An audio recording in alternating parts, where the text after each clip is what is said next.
the star-filled nights, month of full. Hello, Professor Philipp Blom. This is a pleasure to have you here with us in the project. Well, it's very kind of you. I have to correct you straight away. I'm not a professor. I don't teach at a university. I just sit at home and write. You write in history and quite interesting books. Professor Philipp Blom, you have several books. Not all of them has come to Mexico City, but most of them, yes. And you're a scholar that write on cultural history. Why cultural history? Or what do you understand with cultural history? You know, I've always thought I'm an historian, but more and more I come to suspect I'm actually an anthropologist. I'm interested in what makes people tick, why they see the world in a certain way, who they think they are, why they behave like they behave. And I think that is something particularly pertinent for philosophy, because philosophy is usually portrayed as a sort of disembodied discipline of ideas that float around like soap bubbles. But philosophical ideas and concepts come out of very concrete social, economic, cultural contexts and personal contexts. And they couldn't come about in any other way.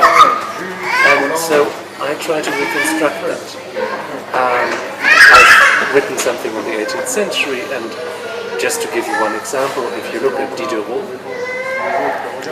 it is very important to know that he wanted to become a priest as a young man, that his father was a very pious man and a very dominant man, that he lived at a time, at the first time in human history, when science really began to make a difference to the world.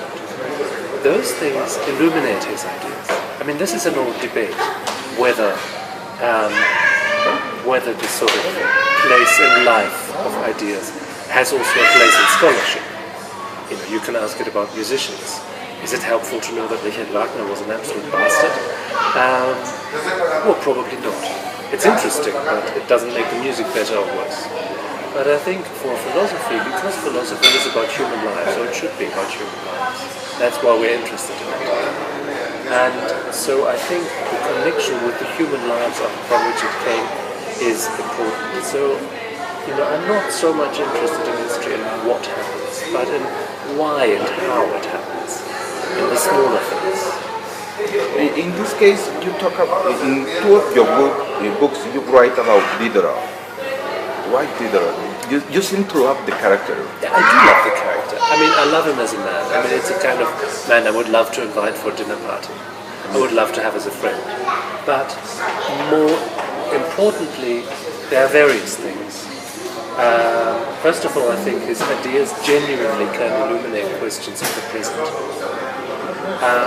And that has something to do with the fact, I mean, Diderot as a philosopher is practically forgotten outside of the university, outside of university faculties. And that is not an accident. That is not because he wasn't a good philosopher. I think he was very important. It is because another Enlightenment won the battle of history. The deist, moderate Enlightenment won the battle of history. And I think that is very strange because with the deist, moderate Enlightenment of, say, Kant and Voltaire, you can justify a hold on power for a bourgeoisie, for an educated bourgeoisie, in the 19th and 20th centuries. We can perhaps go further into that if you're interested, but with Diderot's and Holbach's philosophy, which is a philosophy ultimately of radical solidarity, you can't do that. And therefore they were very skeptical about power, about the justification of power, about who was allowed, who should be allowed to hold any power at all. And of course, powerful people don't like that very much. So Diderot he couldn't be completely ignored because he was too important a figure. So he was repainted into this encyclopedist who wrote a few interesting novels. And the other thing, of course, is that Diderot was not a systematic thinker. Now here's something else that I found interesting about reading philosophy historically. Very often, when people read philosophy, they ignore the circumstances under which it came about. Diderot, for instance, is always attacked for his inconsistency. He says one thing one day and one thing another. That has partly something to do with his character. He himself says, my real opinion is not the opinion I've always held, but the opinion to which I return most often. Which I think is a wonderful quote. But it is also, of course, to do with the fact that he had to write under a Catholic censorship, and that if he spoke his mind, he could be executed. So there are the things that he writes for publication, in which he has to present himself as a deist. Although he goes very far. I mean, for instance, the article Autorité politique in l'Encyclopédie, or the one naturel, says very clearly, a king derives his power and legitimacy from the people. And if he betrays that, then he has no longer any right to be king, and he actually should be chastened. I don't know how he got that through the census, but he did. Then there's Diderot, who writes for a small select public. For instance, the Correspondance littéraire, which was published by a friend of his, and which wasn't subject to censorship, because censorship only applied to printed prints, and these things were copied handwritten. So, or for instance, and they can be a little more open, but his name is attached to it. And then there's Diderot, the anonymous author, and the author of letters to his friends, and there he's completely open. And for instance, in the Histoire de Dusande, the great anti-colonialist work of the 18th century, where he very movingly, very strongly speaks against these structures of oppression in colonialism, but also in other contexts. So, just to say this is written by Diderot, therefore it has to be consistent, is nonsense historically. You have to see in which situation, it was like writing in the Soviet Union. It was like writing in Franco's Spain. You can't always say what you wanted. Though at times he was not consistent, sometimes he has to change his opinions, he never went against the Enlightenment. No. In the book Encyclopedia, you talk about Rousseau, but when you talk about Rousseau, you talk about, at least for me, a different Rousseau that I never saw.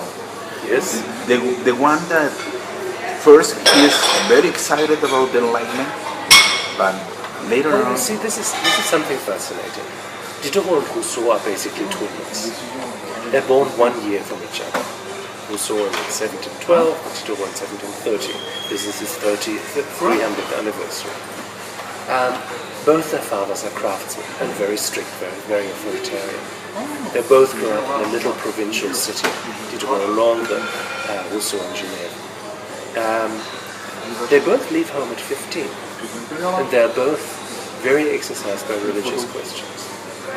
Rousseau converts to Catholicism straight away, although that was also an opportunistic decision to some extent. Diderot goes to Paris to become a Jesuit. And there they meet. And they are inseparable. They are the best friends. Because they're so similar in so many ways. And then comes the moment of rupture. And again, you see how I find it interesting and important to connect biography and thought. Because basically they both are fighting with the same phenomenon. And that is, I said this is the beginning of the 18th century, is the first moment where science really makes a difference in history. It's just before the invention of inoculation, microscopy is developing. People have seen human sperm under a microscope. We know by now that the Earth is not the center of the universe, etc., etc. And both Diderot and Rousseau have a strong longing for belief, for faith. And they both find that it collides, is in conflict with the scientific knowledge which they absorb and discover. In all your books, there is a Constance, that is the idea of progress. You like the idea of progress. I'm very skeptical about the idea of progress. Yes. It's a great idea. I'm just not sure whether it really exists. I think we can perhaps talk about that later, but I think to some extent it probably does exist. But it is not the kind of linear thing that the deist Enlightenment makes out of it. And I need to come back to that because that is an important point. But let's just stay with Diderot and Rousseau for a moment, because they both have this longing to believe. They both come from a religious world. The thing is that they choose different paths to deal with this longing. Rousseau says in a letter to Voltaire, I have suffered too much in this world that there should not be another world. I feel it. It is true.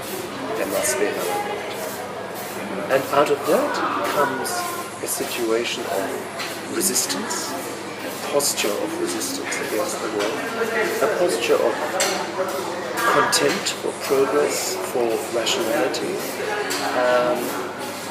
a posture of contempt for debate, because basically for him, if you're not with him, You are evil. you're evil. It is not a question of arguing a point. If you are against this idea, then you are morally wicked. And of course that is also part of the reason why he then turns against not only progress but whole culture or civilization. And that is the reason why, as a mature man, he becomes very intensely authoritarian. His Contrat Social, I never know what book people read when they praise the Contrat Social and say this is a manual of freedom and free societies, because it is a blueprint for Stalinism. I don't need to exercise the arguments, you know them better than I do, but it is a great plea for an authoritarian society in which people with other ideas get exiled or executed. So I can't see where the wonderful liberating aspect of that is. Now the thing is, and this I think makes Diderot a truly important thinker. Rousseau is not an Enlightenment thinker. Rousseau is an anti-Enlightenment thinker. He starts out as a thinker in the Enlightenment, but he turns against the Enlightenment and all its proponents, and he tries to hurt them where he can. And he doesn't take up arms, but he does it in print.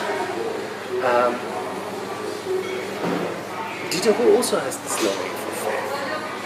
He also would love to believe that there's the one great answer, the one great cosmic system, the one moral law.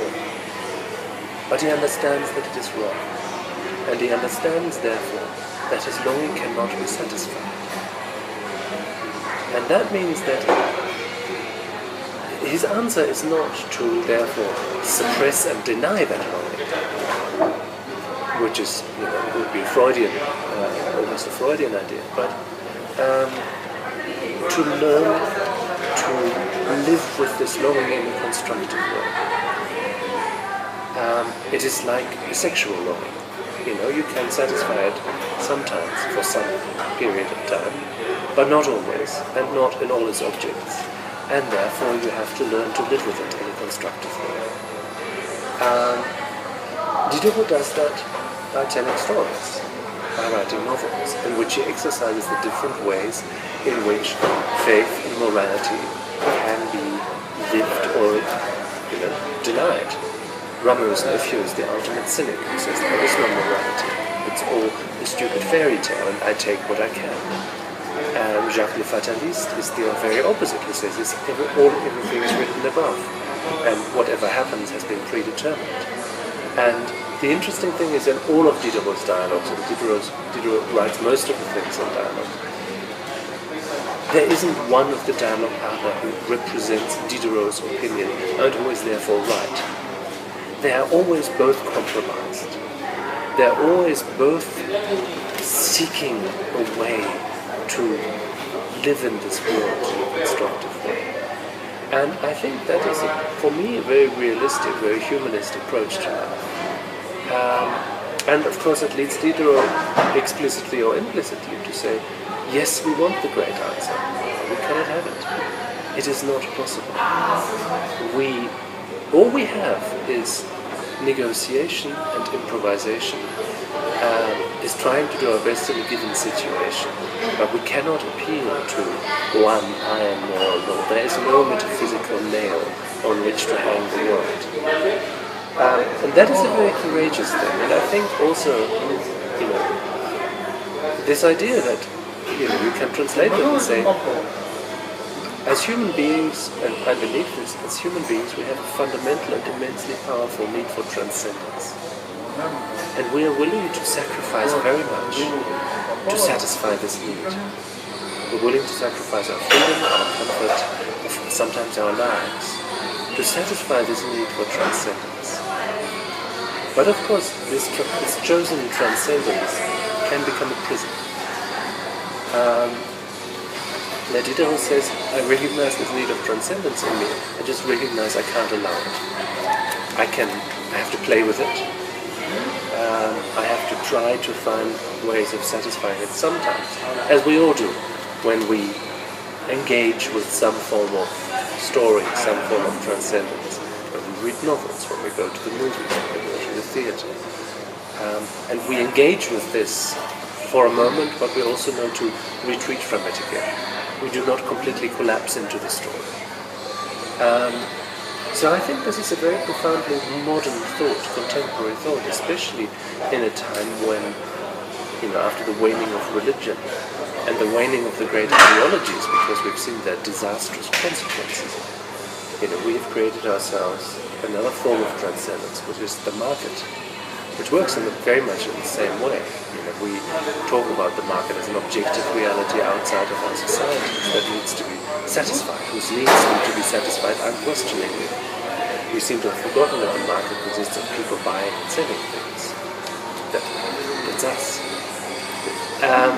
But we talk about the market in an anthropomorphic way. We say the markets are worried, the markets are nervous, and then we need to sacrifice to them like to a deity. The market has its own prophets and its own priests. We alienate ourselves. Yes, but and it creates immense suffering because it gets you some people with a lot and an awful lot of people with nothing. But it gives us this transcendence. It satisfies our need for transcendence, and therefore we're willing to go along with it, or most people are willing to go along with it.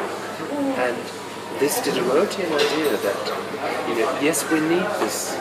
We need to engage with our need for transcendence, but we must not fall into it, because then we're essentially religious. It's dogmatism. Yes, and that is a very, very important, but of course also a very difficult idea, because it is not an idea where, it is not that you can convert to Diderotism, because there is no such ism.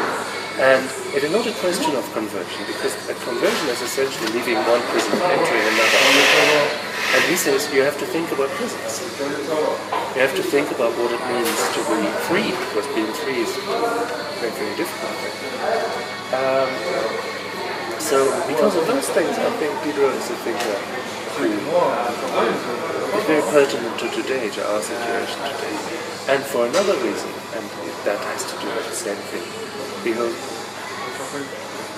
the dominant enlightenment, Kant, Voltaire, etc., Descartes, Aristotle, has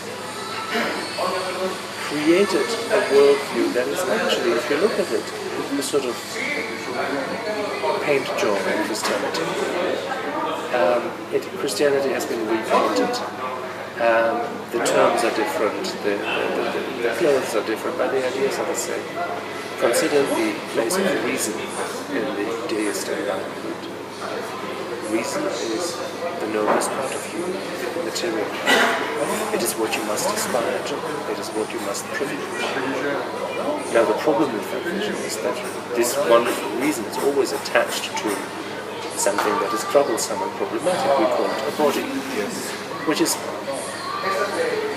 anti-irrational, which gets sick, which experiences lust, which ages, which has different ways of being at different ages, from a 3-year-old to a 30-year-old to a 90-year-old. So basically in this form of enlightenment, we must learn to distrust and suppress and police our body in the interest of our reason.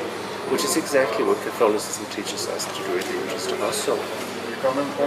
And this is just one example. We could exercise this through in various examples, that what the deist Enlightenment does is it takes Christian ideas and reformulates them.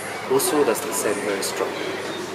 For Rousseau, it's especially the idea of original sin, the idea of natural wickedness, the idea of the wickedness of sex. That's why you, in the last book, you talk about wicked people. Well, you know, they were seen as wicked people. They were seen as wicked people. Especially for Holbach, I believe. But Holbach, you know, what an admirable man. I think, you know, he was not... It's interesting because Holbach was an immensely important figure in the 18th century. Also almost ignored. And let me tell you something, and this is really interesting. Holbach was not as subtle a thinker as Diderot,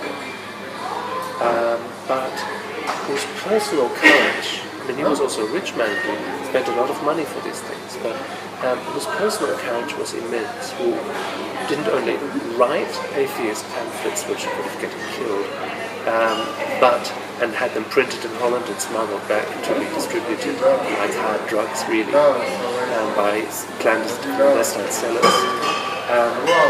And, you know, his sales reached something like 100,000 copies in the 18th century, which is enormous. If you imagine what it does to a whole educated class.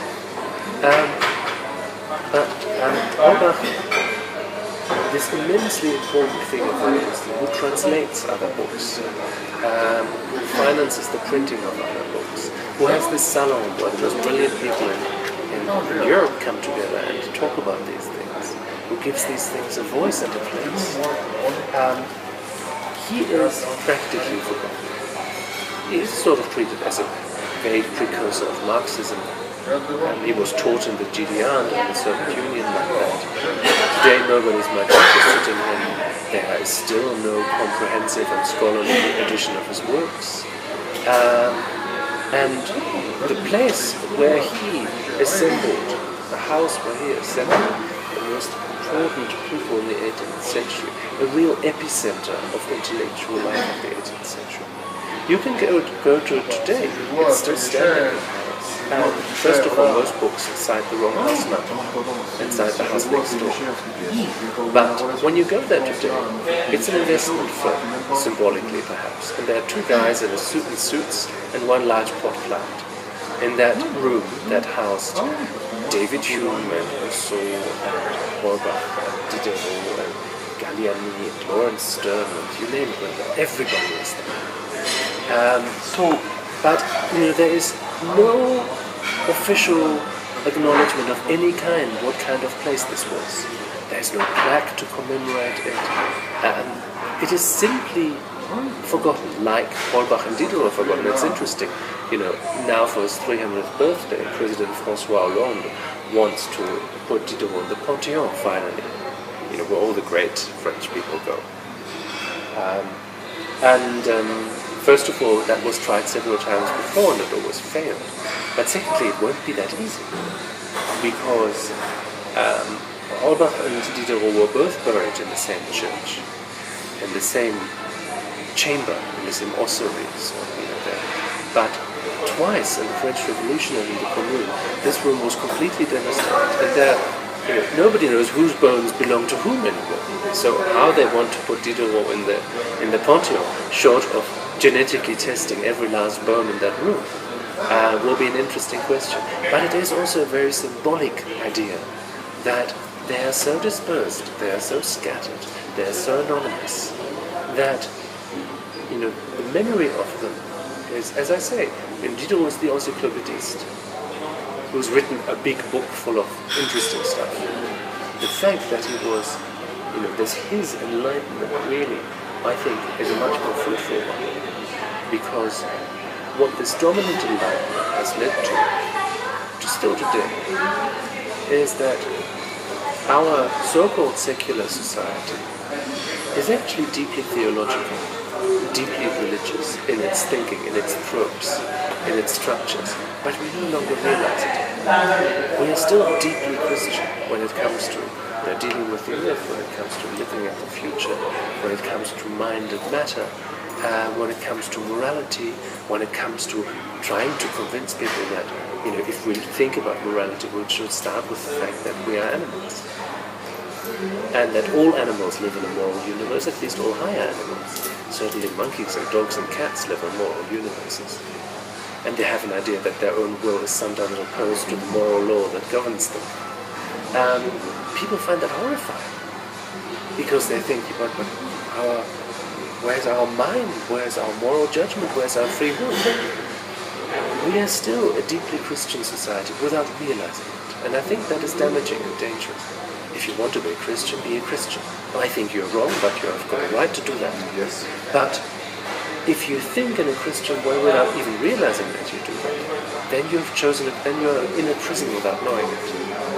And I think Diderot's contribution to this is really to show you a way out of that prison. Maybe that problem with the profound religion is the reason why Holbach hasn't been read that much in Latin America.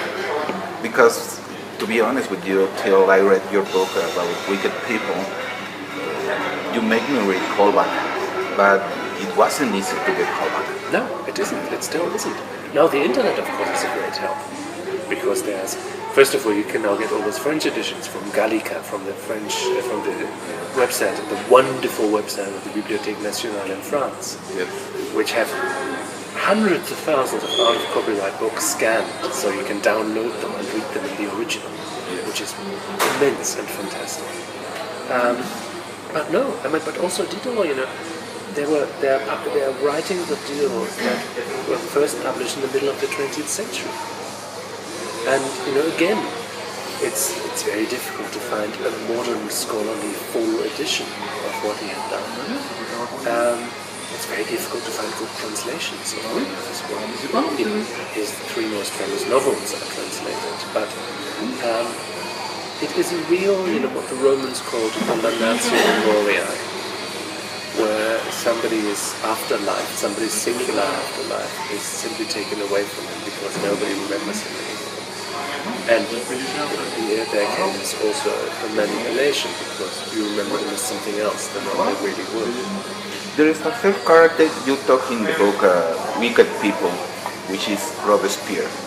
But seems that Robespierre, at least to my understanding of your book, ends up with all the efforts to do the enlightenments. He break with the both of them.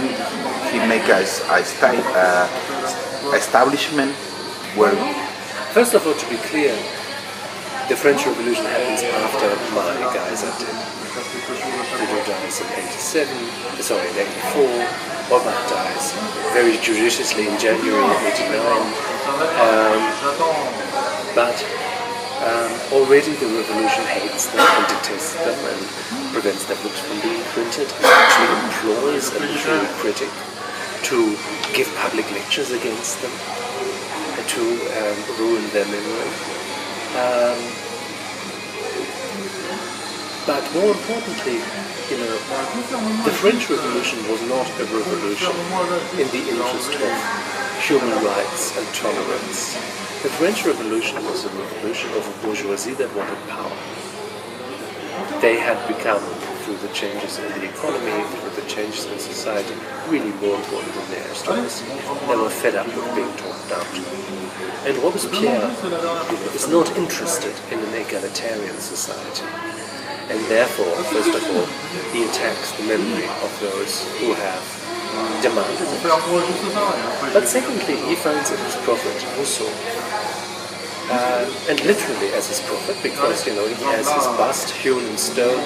He makes huge processions and huge events in which Rousseau is basically venerated as a secular saint.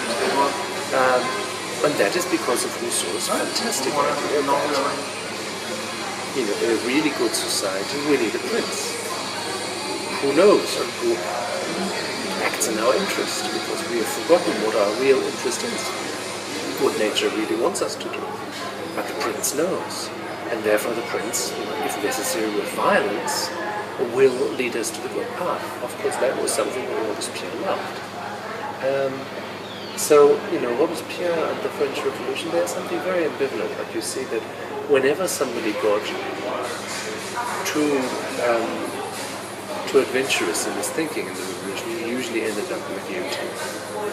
Somebody like Marx didn't make it for long. It was a bourgeois revolution, and that is understandable from the moment in history, but you mustn't mistake it with a revolution that was, revolution for human rights and tolerance and equality and brotherhood. It wasn't like that. It wasn't meant to be like that. And it was very intensely authoritarian very quickly, as indeed are all revolutions. I asked you before about the idea of progress because one of the books that also came to Mexico is Vertigo Years. And I find it quite amusing because in this book you talk about the 14 first years of the 19th century. 15 actually. 15. 0 to 14. Yeah. In which I find interesting because 1900 for all of us that we dedicate to philosophy and history is quite an important year. It's the age of the conference and the big meetings to try to really resize the world, to make new dimensions of the world. And not too many people talk about this. Why do you write about the first 15 years? Why not just 1900 as that big change? Well, first of all, all of these categorizations are arbitrary to some extent. And then also, I think there was real change throughout that period. But what the axiom of this book is simply to realize this was not the sort of idyllic time before everything broke apart in the First World War. This was not the time when the world was still in order and everybody knew their place. But actually, this was a time in which the world exploded and nobody knew what they were and who they were. Why did it explode? And this is interesting, and it brings me back to what I said earlier. It is sort of a history, a chapter in the cultural history of technology. Because it's industrialization, of course, that makes that happen. Industrialization that changes classes, that creates urbanization, that creates different identities in modern cities than in traditional villages, that creates different sexual identities and gender roles between men and women. But this is all, it all begins with technology. Again, it's very much embodied. And I found it fascinating to show that, to demonstrate that, how this happens and how, you can look at works of art, at novels, pieces of music, but also the love of sport, of fast machines, and as manifestations, as symptoms of this new development. It was sort of as if the world had taken crack cocaine or got a huge adrenaline shot, and everybody had so much energy, the world had so much energy, but you didn't know what to do with it. People, it's quite a frequent trope at the time when people say it is as if I'm on a very fast train, and I don't know how the points are set. That's how Max Weber put it. So, you're rushing forward, but you don't know in which direction it's going.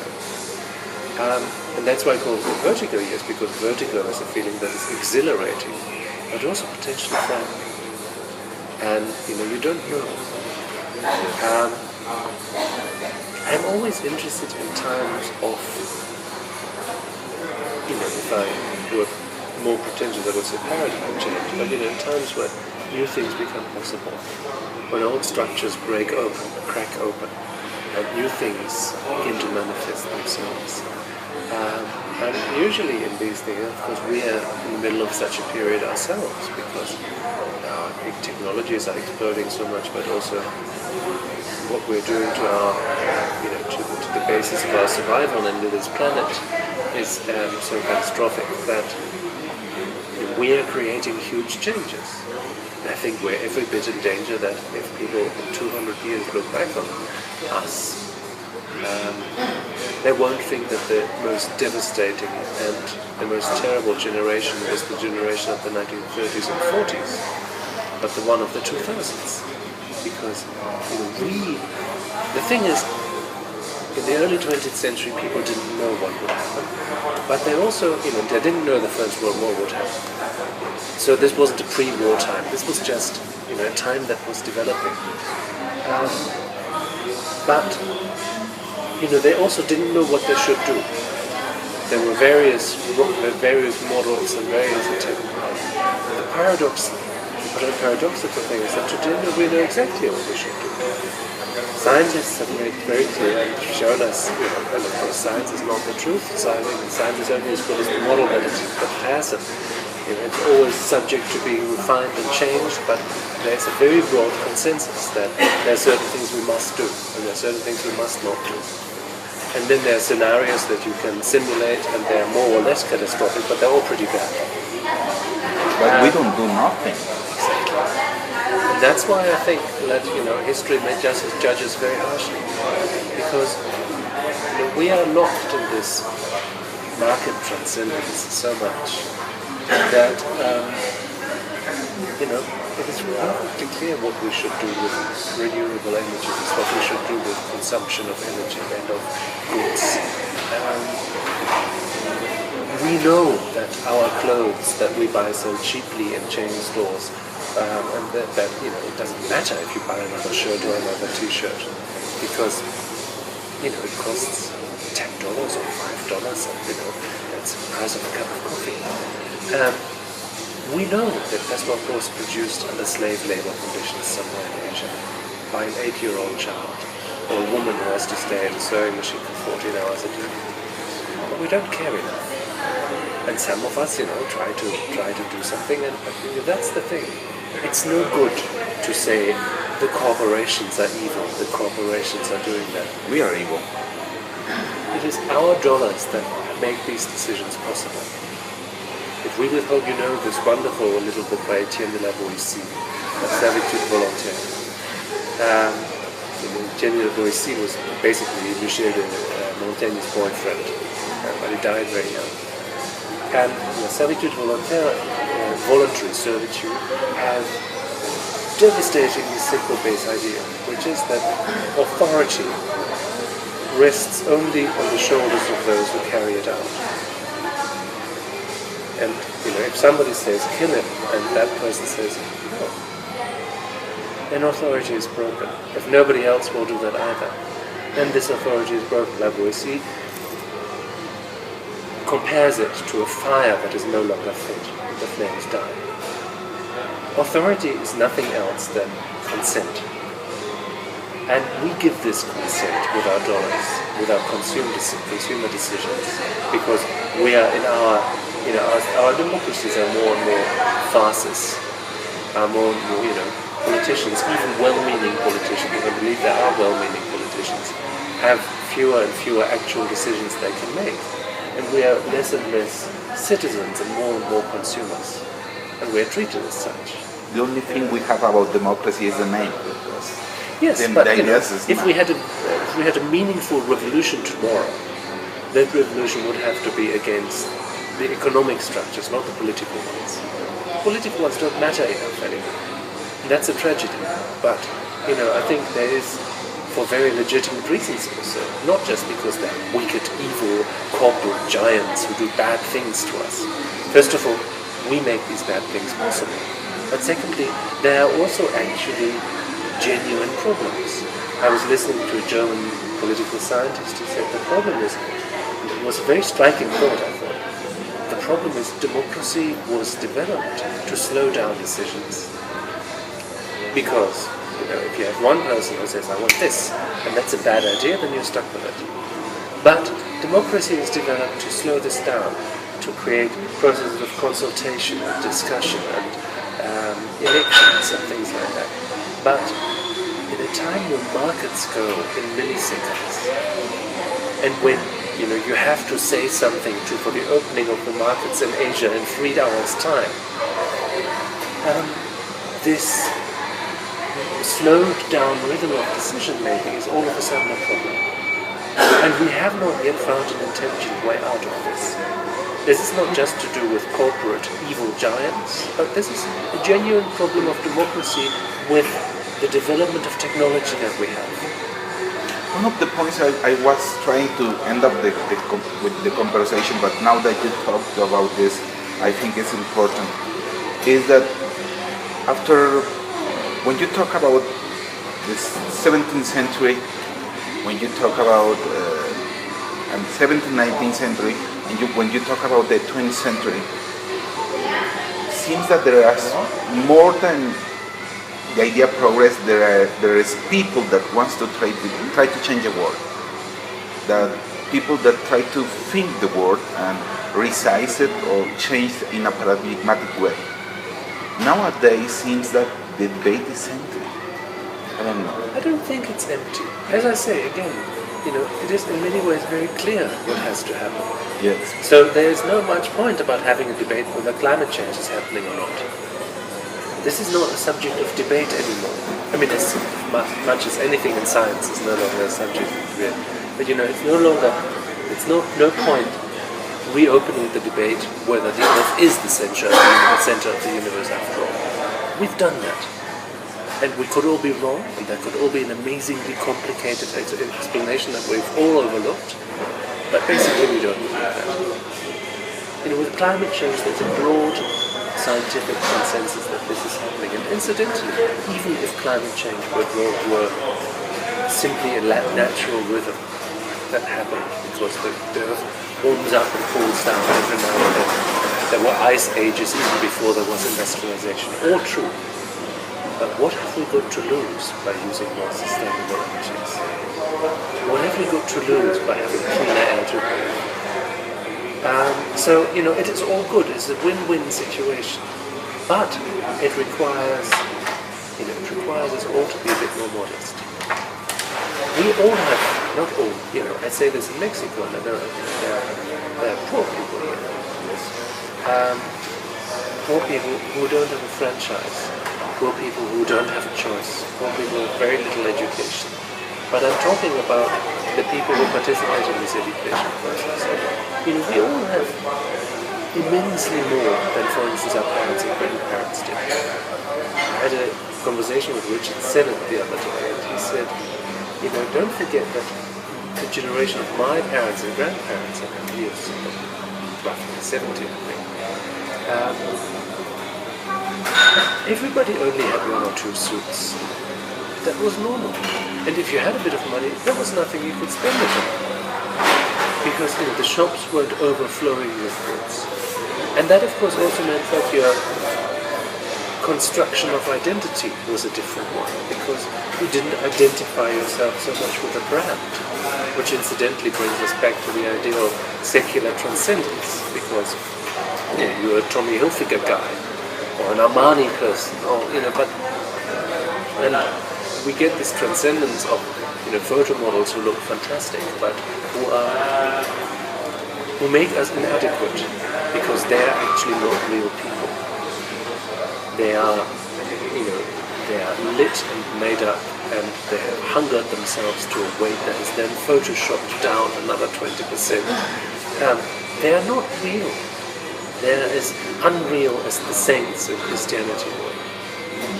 But we think, because we simply love the idea that there is a transcendent world that is true and that we must aspire to, we think that we are inadequate vis-a-vis them, but they don't exist.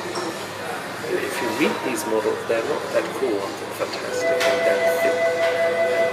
But I think the comfort of having a greater meaning is something that we sacrifice an awful lot too, and unfortunately also the comfort of being comfortable is something that we sacrifice our future and the future of other generations too. We know what should happen. It's not much of a question.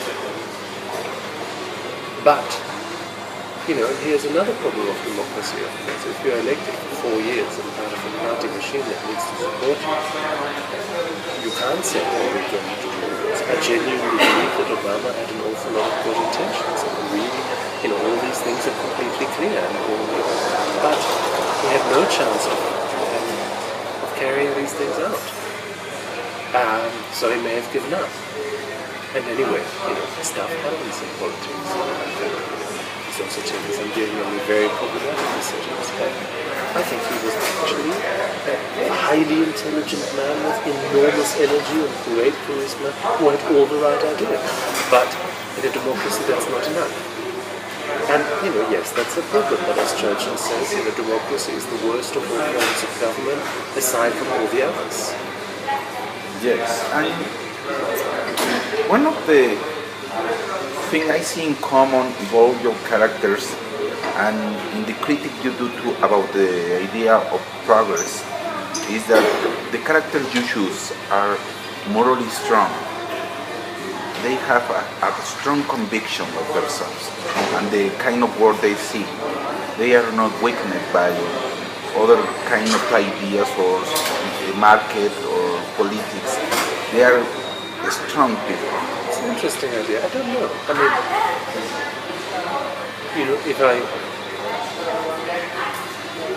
I don't know. It's an interesting idea, and you see me really thinking about it. I think that sometimes it is not a question of strength.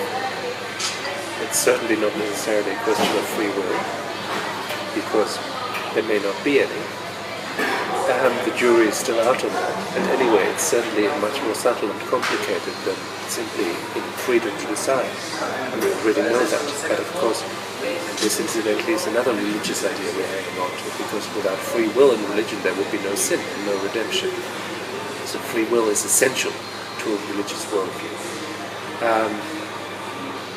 But, I mean, think of what would happen to our criminal justice system if we didn't assume that there was free will. We couldn't lock anyone up. We couldn't accuse anyone of doing something. We would have to deal with crime and with antisocial behavior in a very different way. And I think we will have to do so.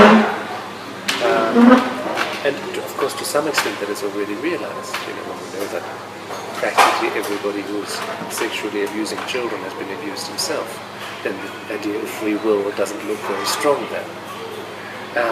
But I think, for instance, something that I suspect Diderot, something that I think I would recognize in myself, is simply an immense fascination for things. That is not necessarily strength or discipline, but it's just, it's too interesting to me to learn.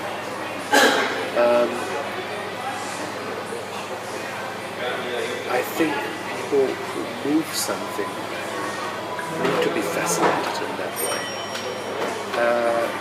Need to have that drive, but yes, it's true, I'm just thinking because in the Vertigo years, and also in the book that I'm just finishing, which is sort of the second part of the Vertigo years, dealing with the interwar period, I am actually consciously trying not to write a history of heroic individuals, but a history of communities and societies, and a cultural history of technology, and sort of anthropology of how we're dealing with that. The question in the 1900s is how do we deal with immense change? The question in the 1920s and 30s is how do we live in a world in which all values have become invalid, in which everything we were taught to believe in has evaporated. I don't think I'm only interested in strong people. In the Encyclopédie and in the Wicked Company, as it is called in English, the Gente Peligrosa in Spanish, yes, I am interested in exceptional individuals, but also because it is simply, it is a sort of moment of onlooking and focusing. And, exceptional ideas often come out of exceptional individuals. But as I say, these individuals can only be exceptional not because they're born as humans, but because they react to, respond to a particular historical situation. 80 years later, 50 years later, their ideas may no longer have been very interesting.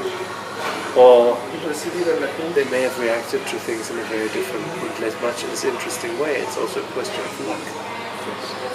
Whether you happen to be at a moment, and we are at a copiously interesting moment, and unfortunately the present is always filled with fog. Afterwards, it's easy to see the causalities of history. What leads to what started where. But when you're in it, I think of myself as a fairly robust capitalist. I think socialism is a wonderful idea, but it will always lead to dictatorship. It will always lead to dictatorship because it can really only work if everybody has the same conviction and the same willingness to sacrifice. And that works in a voluntary community, but it doesn't work in a country. Yes, because not all of us have the same strength. No, and also not all of us choose to be part of this. Yes. In a country, and that is again, that is a sort of Diderotian form, that if you have a country, you need to do what works. Because you're dealing with people whom you cannot convince of your point of view, who want different things. And that is today very important. And I'm just thinking whether that is true from Mexico to the same extent, and I have to confess to you that I simply don't know. But in Europe, one of the main questions about society is immigration. And for the first time in known history, we have the phenomenon that we are dealing with migrants who come from genuinely different cultural backgrounds. They're not Christians, for instance, or shall we say, they're not even post-Christians. And it was much, all European countries have always had great degrees of migration. We like to forget that, but for the last 2,000 years, people have ceaselessly moved around in Europe and have created new societies and new identities. But now this, of course, and also our human rights discourse, of course, puts this on a different footing. So we have to learn to deal with genuine difference.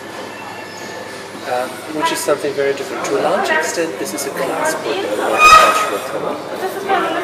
Many migrants, by definition, are poor and uneducated. And poor and uneducated people make different choices. And perhaps poorer choices. But, that has nothing to do with that many of them are Muslim. They could be Hindu, they could be Christian, they could be atheists. If they are, poor and uneducated people look at the world differently and have different priorities. But, it is, as I say, a very Diderotian challenge. How do you run a good society in which people can live life to its fullest? In this wonderful formulation of the American Constitution, a formulation that very possibly came from Diderot and Holbach's dinner table, because Benjamin Franklin was there. Pursuit of happiness, which of course doesn't mean that you have a right to be happy, yes, but you have a right to have a crack at it. And that is why I think today in European societies, and that is something very difficult to convince people of, it can only work if they're secular societies. Because if we have genuine differences, genuinely different priorities, this can only work if we have a minimal baseline of shared values, a minimal baseline of shared priorities. Then people can, on top of that, do their own thing and make different choices that other people violently disagree with. But if we don't have that, we have actually no society. We have only a bunch of people living in one place. And a recipe for destructiveness. Pardon? Yeah, the recipe for conflict and... Yes, at best they will ignore each other, and at worst they will fight each other. But, and of course this is something that people get very wound up about. For instance, a very unfortunate example perhaps, but it was an example with many very unfortunate resonances. About a year ago, there was a case brought because a little boy had been circumcised by his Muslim parents, and the circumcision had gone wrong. And so they sued the doctor, and the judge who was hearing this case said that in his legal opinion, circumcision of children constituted grievous bodily harm. Because the children were he didn't make a judgment on culture, on religion, or even on the medical benefits of circumcision. He simply said, if you submit someone to a surgical procedure without his consent, because he's too young to give his consent, and if this is a medical procedure that is not medically indicated, then that is not okay. And of course, all hell broke loose. Anti-Semitism because against Jews, anti-Islamism, and that was a terrible thing. But actually, I can't see why the judge wasn't right. And I think if you think of a different, perhaps less emotional example, you can see where this is going. Because, and you're a legal theorist, now don't think not of Mosaic religion and circumcision. Think of West African scarification. People who have ornamental scars and patterns on their breast and on their cheeks and on their shoulders can look beautiful. And it is culturally important, it is cultural identity, it's an expression of cultural identity. Now imagine that two wonderful West African parents come with a 3-year-old boy or girl to a doctor and say, can you please do this for us? We really want to make our child the present of our cultural identity. No doctor would agree to that. And he would be sued, and rightly so, if he would. Which doesn't mean that, if the kid is 18 and decides that I want not only piercings and tattoos, but scarifications and circumcision, you can't choose that for yourself. But these are secular rules in a society that I think must be respected. And if they collide with traditional views, to my mind, and that is a very unpopular view, the secular rules must prevail. Giorgio Agamben once said that maybe we didn't even live or start the modern ages. We live still in the feudal ages. Yes, we are in many ways very primitive. And certainly the Enlightenment hasn't even come halfway. And that's what I mean. That's why this is such an important thought for me. To say we are still thinking deeply theologically. And that is okay for theologians. But not for us. It is not okay if you don't even realize that you're doing it. We must achieve this realization to see that in how far the structures of our thought are impregnated with religious thinking. And then we can think whether we want this or not. And that's fine, that's then a conscious decision. But we don't even know that this is happening. And of course, as science is progressing, this is becoming, and science is really progress. There you have progress. Stuff works better than it did before. You can now make a heart operation on a fetus in the womb, which is sort of unfathomable and incredible. But the problem is that scientific progress has nothing to do with intellectual and cultural progress. Islamic terrorists who blow people up with mobile phones and who use the internet to set this up, and who use plastic explosives, they use the technology of the 21st century with the mindset of the 11th century. Progress is not automatic here. And progress is simply also limited by the fact that we are, as I say again, we're animals, we're tribal. We think in our little tribes, in our little groups. There's a new book out by a scholar called Anthony Packton, who argues that actually the real goal of the Enlightenment is not rationality, but cosmopolitanism. And I find that a very interesting thought.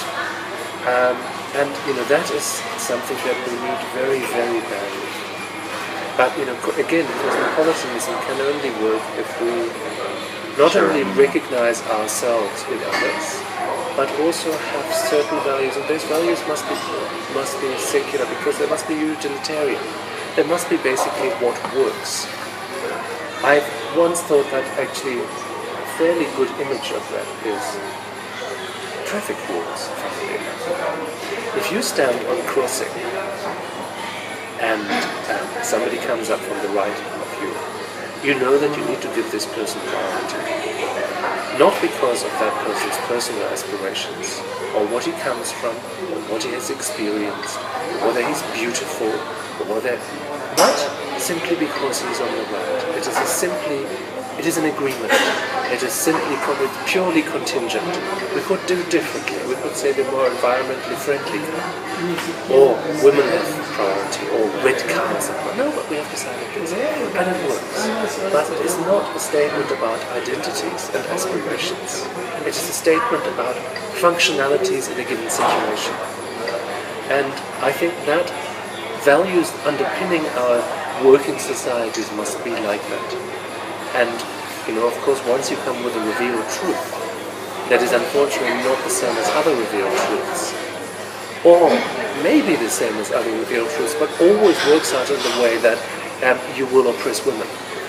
You will give women and girls fewer rights, never mind homosexuals or blacks.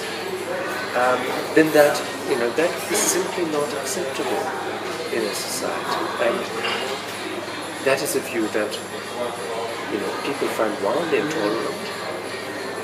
And people are scandalized when they say things like that. But I do think that I cannot conceive of a better way of running a society and of giving people the possibility of expressing different ambitions and identities. Because only if you have that does a really multicultural society become possible, where you can be different things and have different ambitions for yourself. And I think that's the sort of society we need. We need to have societies that are multiple, societies that have different views on things, where different views are represented, where different possibilities, different ways of thinking, different identities. And no great cultural development has ever happened without migrants and immigrants, without difference.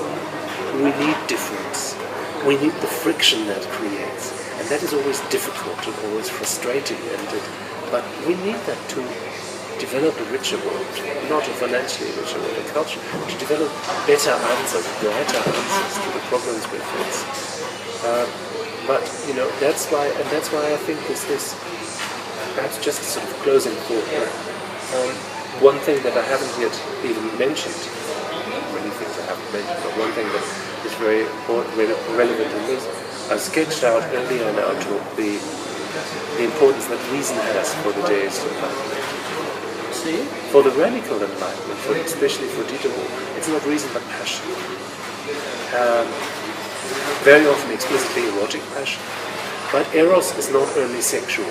Eros can be social. Eros can be in friendship. Eros can be in art. And again, it's a sort of idea that we're evolved animals and we're here to reproduce. And that is what drives us. But actually, this eros, which could be very egocentric, in Marquis de Sade, that's of course what he exercised. But for Diderot, there's something else that's very important. That's empathy, which is just as natural. I don't know whether you have children, but you haven't yet taught a 2-year-old morality, but a 2-year-old shows empathy. Actually, a dog shows empathy. And between eros and empathy, you can actually build a whole morality. You don't need anything else. You certainly don't need anything transcendent. And this idea that we are not here to suppress ourselves to reach some transcendent goal, but we are here to perhaps use reason to find more intelligent ways of living our erotic nature is, I think, for many people a very threatening one. For me, a very liberating. That's quite interesting. Professor Blom, has been a pleasure to talk with you about your books. As I told you in the email, we are quite fans of your work. Thank you. I find it really interesting to read it. I can't wait to see the next book so I can read it. And it has been a pleasure to talk with you. Thank you.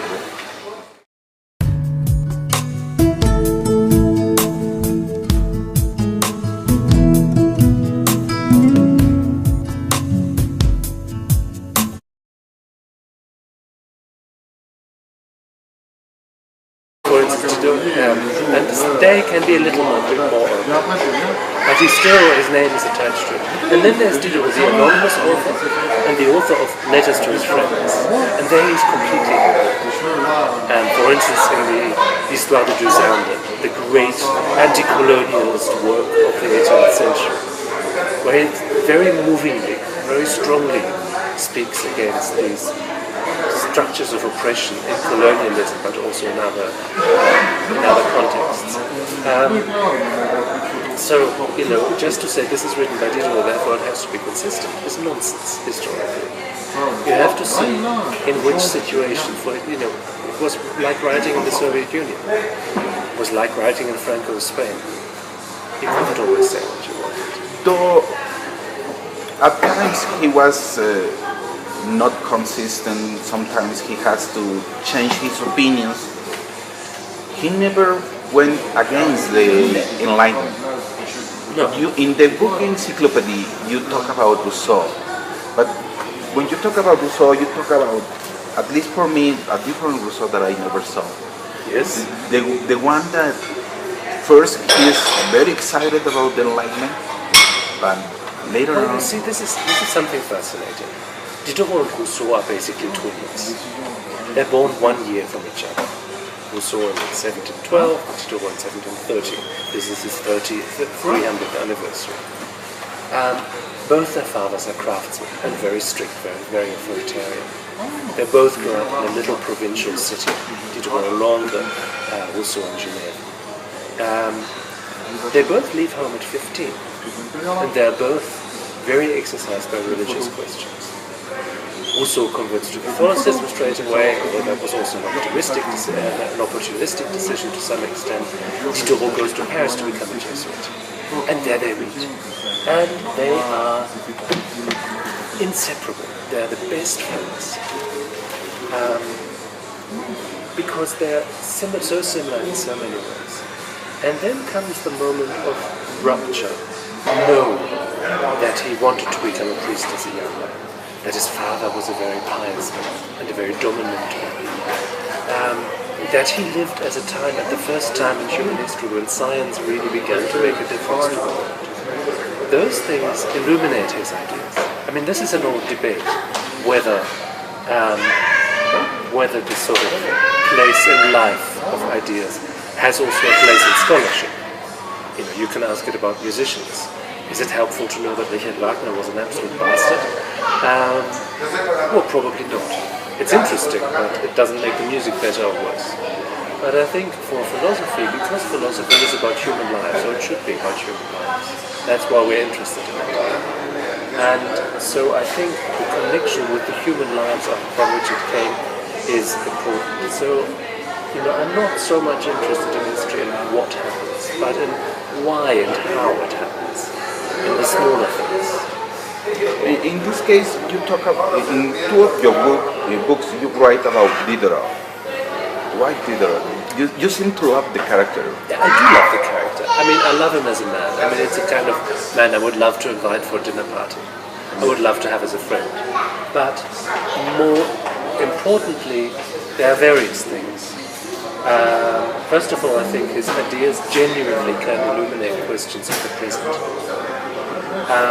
And that has something to do with the fact, Diderot as a philosopher is practically forgotten outside of the university, outside of university faculties. And that is not an accident. That is not because he wasn't a good philosopher. I think he was very important. It is because another Enlightenment won the battle of history. The deist, moderate Enlightenment won the battle of history. And I think that is very straight because with the deist, moderate Enlightenment of, say, Kant and Voltaire, you can justify a hold on power for a bourgeoisie, for an educated bourgeoisie in the 19th and 20th centuries. We can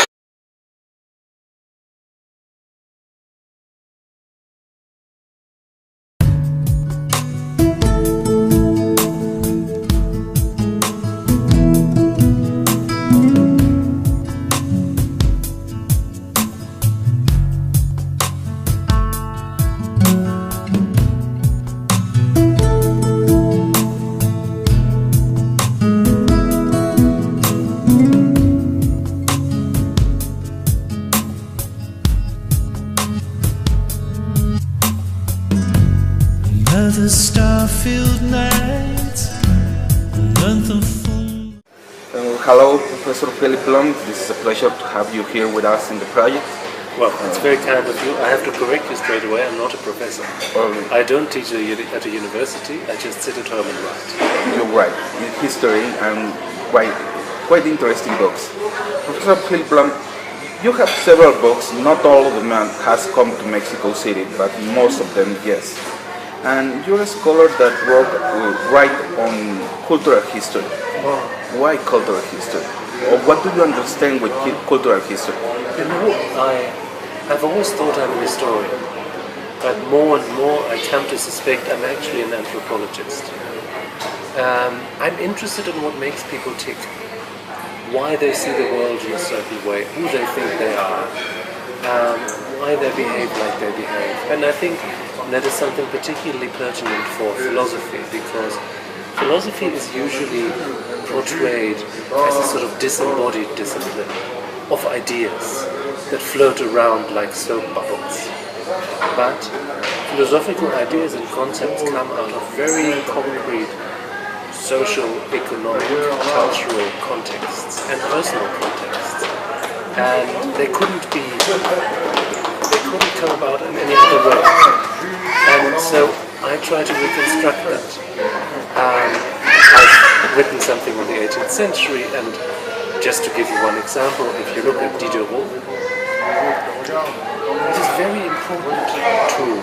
And again, you see how I find it interesting and important to connect biography and thought.